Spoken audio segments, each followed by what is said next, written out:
Ayun, shoutout mga kapatid. Ayan, meron lang ako mga kapatid na i-review. Kasi may nabalitaan kasi ako na si OC daw nagpagamot kay Nick Banayo. Yan, kay Commander Bantugan. At sinasabi about issue dati pa. Wala akong maalala na issue. Kung hindi ako nagkakamali, yung issue pa namin 20 nakalimutan ko kasi that time kasi nung nag-live ako noon, umakyat si Commander Leon noon, nag-aaway sila.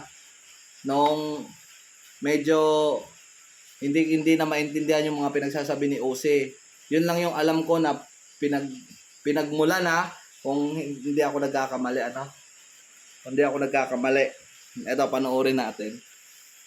Ito na pinakita lang sa akin ni Mrs. kasi nakita niya daw kanina. Mini-mention kasi ako ng mga nanonood kay Nick Banayo, nakita ni Mrs. sa notification.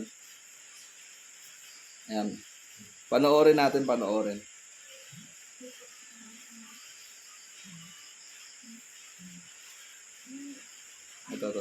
Ito.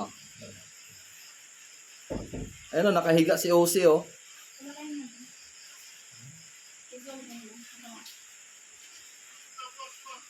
Nakahiga, oh. Yan, si Commander Leon daw yung kumulam.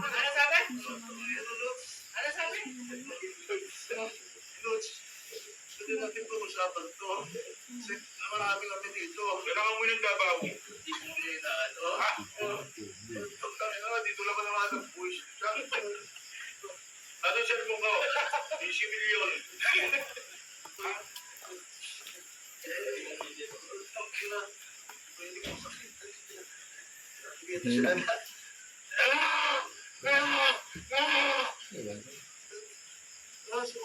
Gabidya ko eh. Patay ito na lang na to. Talit dito eh. Talit na to. Ang lakas nito eh. Kung kaya ang dasal to. Asunti na kami ka. Dito tulungan na hindi na mapatay. Tapos nagsumbong kasi puta kayo na po. Yan, nagwawala. Tapos na lang. Magising na kayo.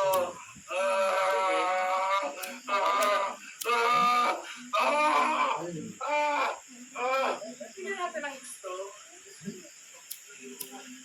Lighter, be? Ha? Ayaw mo na? Bakit? Sumunod na kami.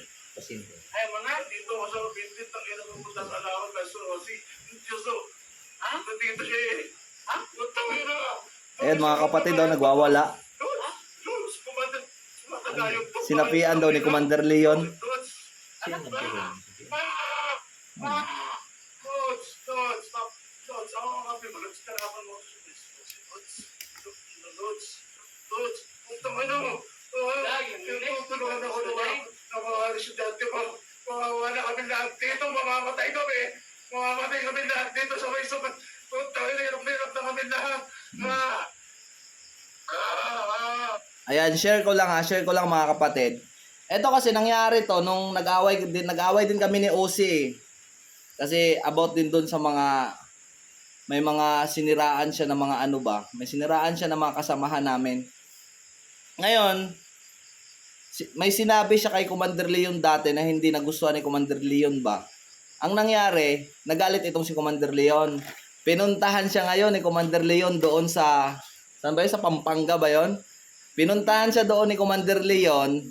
Tapos, itong si OC nabahag. Kasi itong si OC, hinamon niya si Commander Leon. Ngayon, pinuntahan siya ni Commander Leon doon sa Pampanga. Alam mo ginawa ni OC? Nabahag. Nilibre niya ng Jollibee ba yun? Ewan ko lang, hindi ko lang maalala kasi ilang taon na rin nakalipas. Nilibre niya si Commander Leon ng Jollibee. Kung hindi ako nagkakamali. Basta meron siyang nilibre kay Commander Leon. Pampalubag loob. Pero nung sa social media, ang tapang-tapang ni OC. Yan yung mga kwento kasi hindi naman na lumabas yung mga kwento na yan kasi kami-kami lang din naman yung mga nag-uusap at natapos na din yung issue namin Maestro OC. Balikan natin. Papanoorin natin.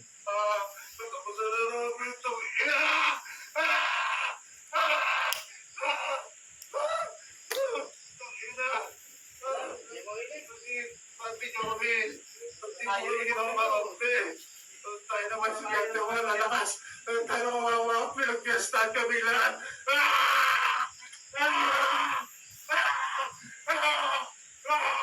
Gusto ka tulungan namin. Punta kayo ninyo. Pasti kayo.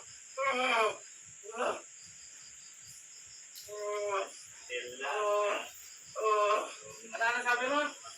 Simula! Ano sabi mo? Nick, sumula Nick. Putang ina na Nick. Sumula! Bibigyan natin ng hilig. Yun ang gusto niya.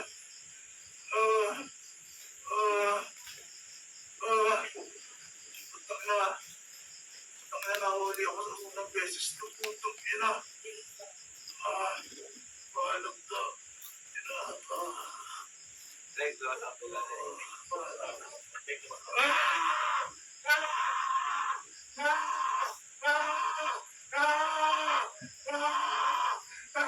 Ang galing umakting ni OC ah. Pwede ka na mag-artista, pre. Ito mga kapatid, pwede na mag-artista. Pwede na to sa Batang Quiapo. Wala na, sumuko na, patay na lang. Putang ina, ilong-ilo na lang. Putang ina. Mamamatay na kami. Mamamatay na kami. Alam mo, mga atong oras nito, pwede na. Ang ina ko rin, pagdating ko na ako. Ang ina, putang ina. Tatlong oras yan to, ano? Wait lang. Kwento muna tayo, kwento. Ako magagam. Makikisali na rin tayo sa issue na to eh. Sa amin to nanggaling dati. Ito kasi yan mga kapatid, yung nangyari kasi dati ano.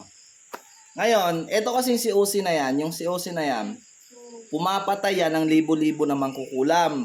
Yung sinasabi ko nga dati na basta may mga reaction siya na pumapatay siya ng libo-libo na mangkukulam. Ngayon, yung nangyari, nitong huli, eto, kwento ko na lang buong nangyari kung bakit kami nagkakilala, etc. etc. Ngayon, ako kasi, nasa social media na ako dati. Meron ako mga kasamahan na nagpapadala sa kanya ng libro. Nagpapadala sa kanya ng libro na yun yung ginagawa niyang tutorial.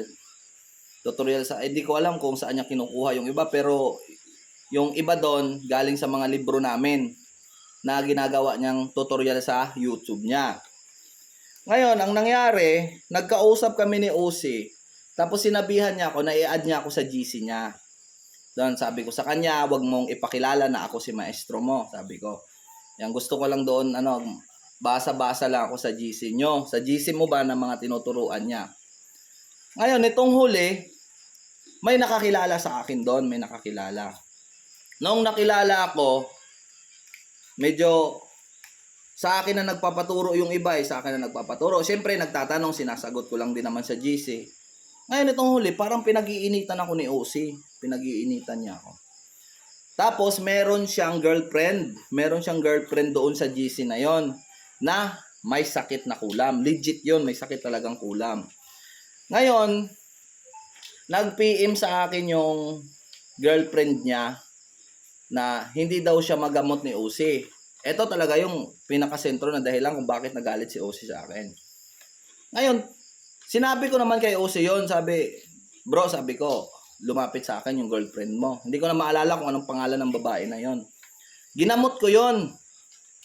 Ngayon, ang nangyari, nung gumaling yung babae, hiniwalayan niya si OC. Ngayon, siguro, ang naabot ng isip ko, baka kako nagsiselo si OC, or baka iniisip niya na inagaw ko yung girlfriend niya. Pero sa totoo, yun lang yun. Nung nag-usap kami, yung ginamot ko lang siya, tapos yun na yun. Yun lang yung nakikita ko na dahilan nun kung bakit galit na galit sa akin si OC that time. Ilang taon na nakalipas. 3 years ago yata yun. 3 years ago. Tapos doon na nagsimula, ayun na, pinag-initan niya yung mga nagtatanong sa akin, yung mga estudyante niya na nagpapaturo sa akin. Siyempre ako, sinasagot ko lang din naman kasi hindi naman maganda yun na hindi mo sagutin. Kunyari, maestro, ganito, ganyan. Siyempre sasagutin ko. Doon, parang pinag-initan niya na din yung mga nagtatanong sa akin na yun. Kaya nagkabuwag-buwag yung GC na yun, nag-alisan yung mga estudyante niya kasi pinag-initan niya ba. Tapos kung ano-ano yung mga sinabi niya. Tapos meron isang babae na parang binastos niya talaga. Kaya nagkagulo na kami sa social media noon. Yun yung kwento naman noon. Tapos, yun nga, live kami ng live hanggang sa kung sino-sino ng mga manggagamot yung sinasabihan niya ng masama. Yan, umakyat yung mga Team Jado, umakyat sila Commander Leon, pati nga si Nick Banayo damay dun eh. Nadamay dun si Nick Banayo. Ito yung live na yun, no. Ito pakita ko sa inyo, Ito yung live na yun. Sa mga baguhan na hindi nakapanood ng issue about sa amin dati ng Maestro Ose. Andito pa yun ba, di ba? Andito yan. Makikita nyo yan sa live ko. Ilang years na nakalipas. Dito yung video. Dito yung live niya, no? Yan. Live. Ito siya, meron siyang 14k views. Ito yung guys, Ito. Ito yun. Ito yung guys, Ito. Ito yung video na yun.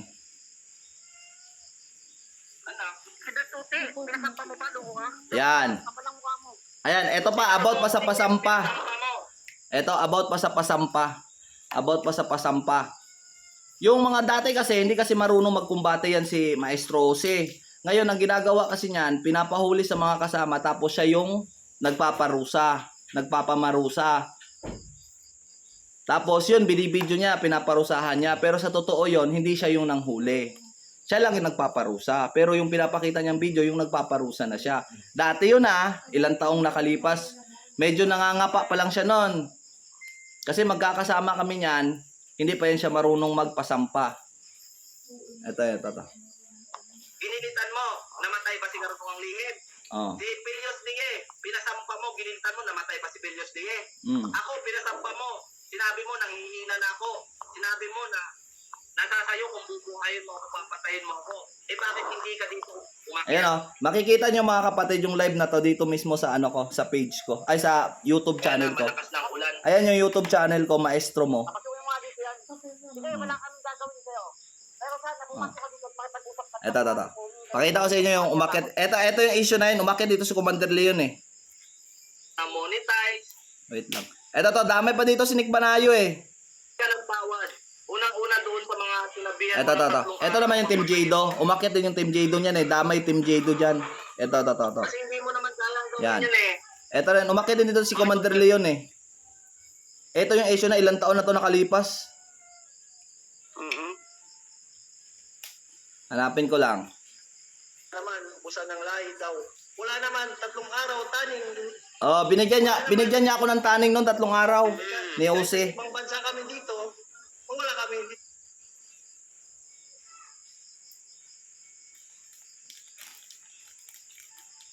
Hindi. Asan ba yun yung umakyat si Commander Leon? Ito yung nakikita kong issue nun. Ito. Ayan si Commander Leon sa gitna. Yan, sa ilalim ko. Yan. Mutya ng libag yan kasi panghilo. Oh. Yan si Commander Leon. Kasi damay din si Commander Leon dyan eh. Galit na galit si Commander Leon dyan. Ubusin? Ubusin pagkasa sa amin. Uubusin daw kami. Bukas. Saan ba yung pungpung na yan? Ang tapang-tapang. Taga Pampanga. Oh, yan. Taga Pampanga, sabi ko kanina. Shoutout nga pala. Oh. Number 1 sa'yo, Uzi. Bubuksan daw niya yung punta ako ng Pampanga. Sa sa 5. Punta ako doon, kita tayo. Sa lugar mo. Ayan. May pupuntahan ako doon, birthday. Ito yung sinabi ko kanina na pinuntahan siya ni Commander Leon tapos nilibre niya ng Jollibee si Commander Leon. Hindi ko lang maalala kung anong nilibre Pero sa pagkaalala ko parang Jollibee yata. Kawilahan na akong bumbuka. Gusto mo? Bubuksan ko langit, may higop na yung mga espiritu niyan. Ubusin niya muna mga gabay. Bukas niya ng binubuksan daw niya yung kalangitan. Sabi sa niya, sa vlog. Damay din dito si Nick Banayo kasi sinabihan niya din ng hindi ko lang maalala kung anong sinabi niya kay Nick Banayo, basta nadamay si Nick Banayo dito sa issue na to. Team Jado, Commander Bantugan at ako. Yan. Yung dinamay niya. Tingnan mo nga kasi malapit sa inyo. Tingnan mo nga yung budget kung bukas na. Oh. Baka may higop tayo. Ito yung issue dati Yan yung issue dati na nakikita ko kung bakit nangyari ngayon na lumapit siya kay Commander Bantugan at sinasabi na may sinapian siya ni Commander Leon. Yan yung nakikita ko.